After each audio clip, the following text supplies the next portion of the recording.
কোথাও কি মনে হচ্ছে যে বিভিন্ন জায়গায় সোশ্যাল মাধ্যমে আমরা দেখছি যে যারা রাস্তায় নামছেন, যারা জাস্টিস অর্থাৎ বিচারের জন্য যারা রাস্তায় নেমে প্রতিবাদ করছে, তারা যেভাবে সেলফি তুলছেন, যেভাবে ফেসবুকে বা বিভিন্ন সোশ্যাল মিডিয়ার বিভিন্ন প্ল্যাটফর্মে তারা পোস্ট করছেন, কোথাও কি মনে হচ্ছে যে এটা তারা নিজেদের প্রচারেও ব্যবহার করছে?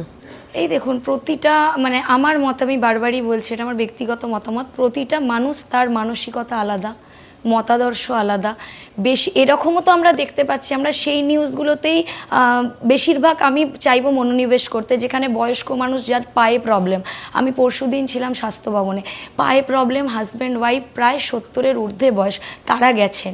এবার কিছুজন আছেন যারা গিয়ে সেলফি তুলছেন, এবার সেদিকে কনসেন্ট্রেশন না করে আমরা এই সব মানুষের দিকে করব, মানে আমরা তো ভালোর দিকে, মানে আমরা তো আলোর পথে যাব, তো এই অন্ধকার এই ব্যাপারগুলো আমি চাই না। আর কিছু ক্ষেত্রে সেলফি বা এই লাইভটাকেও আমি বলবো যে যারা ফেসবুক লাইভ করছেন বা ইনস্টাগ্রাম লাইভ করছেন, এটাও একদিকে ভালো জিনিস, মানুষের প্রচার হচ্ছে।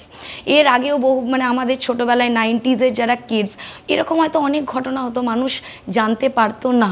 আজকে এই চ্যানেল আমাদের বা এই ফেসবুক এর মাধ্যমে আরও অনেক মানুষ মানে মন থেকে জাগরিত হচ্ছেন বা বুঝতে পাচ্ছেন যে আজকে কি নতুন আপডেট আসছে। যারা খবরের চ্যানেল দেখতেন না, এরকম আমার অনেক বন্ধু বান্ধবরা যা ফ্যাশন ইন্ডাস্ট্রিতে ছিলেন, তারা আপনাদের চ্যানেল আপনার কখন শোটা হবে 9টা থেকে 10টা, মানে তারা বসে আছে আমাকে ফোন করছে যে আচ্ছা রোহিণী নতুন আপডেটটা কি।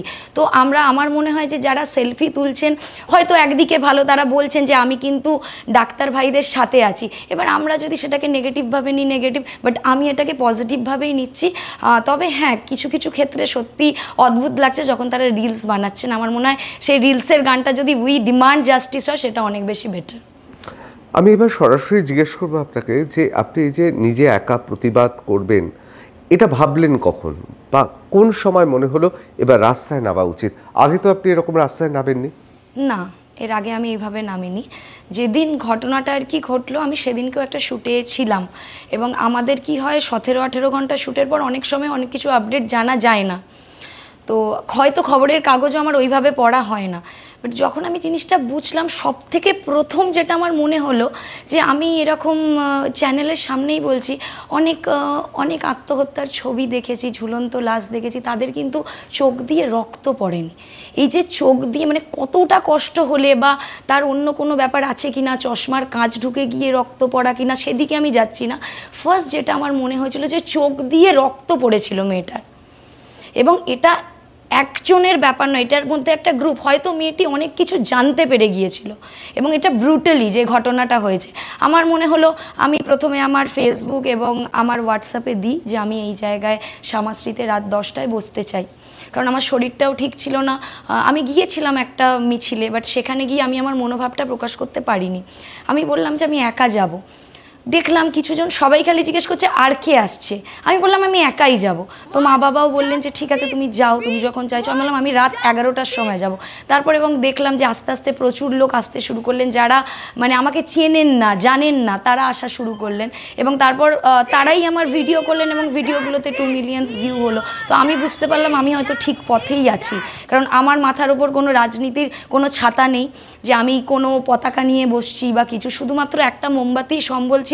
কিন্তু আজকে আপনারা গেলে বুঝতে পারবেন ওই জায়গায় মানে হাজারো হাজারো মোমবাতি 10টা থেকে 10:30 ওই শ্যামাশ্রীর মুখে আপনি দেখতে পাবেন। এই যে এই পুরো ঘটনাটা আপনি ঘটিয়ে চলেছেন, অবিরত ঘটিয়ে চলেছেন, সেখানে কোথাও কি মনে হচ্ছে বাধার সম্মুখীন হচ্ছেন? কোথাও কি ভয় বা কোথাও কি মনে হচ্ছে যে কারোর রক্তচক্ষুর সামনে দাঁড়িয়ে আপনাকে এই প্রতিবাদটা করতে হচ্ছে?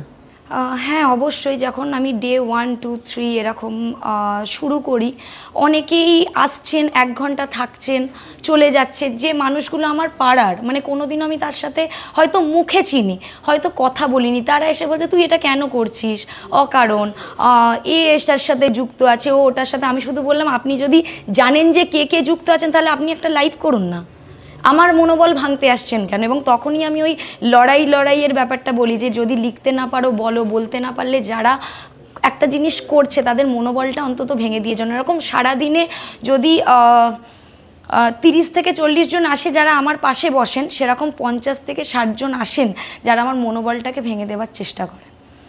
এবং শুধু আমার নয়, যারা আসছেন তাদের কারোর টোটো ভেঙে দেওয়া, কারোর চায়ের দোকান ভেঙে দেওয়া, এবং গ্রুপ করে তাদের ওখানে একটা হরিজন বস্তি আছে, আমার আর এখন বলতে অসুবিধা নেই, তাদের সেখানে গিয়ে বলে আসা যে এই মেয়েটির পাশে বসা যাবে না, তোরা তো আমাদের 100 টাকার কাজ করিস, তাহলে ওই মেয়েটার পাশে গিয়ে কেন বলিস, মানে বসছিস।